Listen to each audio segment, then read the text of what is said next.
وقل رب أعوذ بك من همزات الشياطين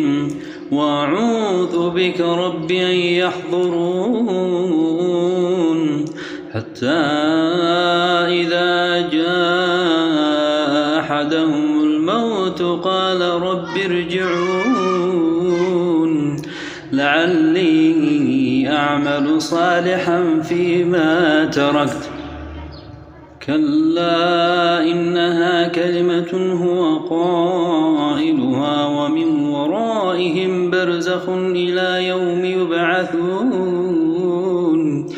فإذا نفخ في الصور فلا أنساب بينهم يومئذ ولا يتساءلون فمن ثقلت موازينه فأولئك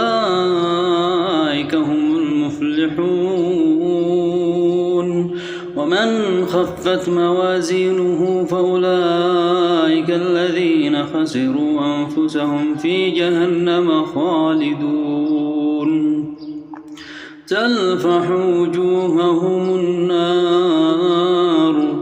تلفح وجوههم النار وهم فيها كالحون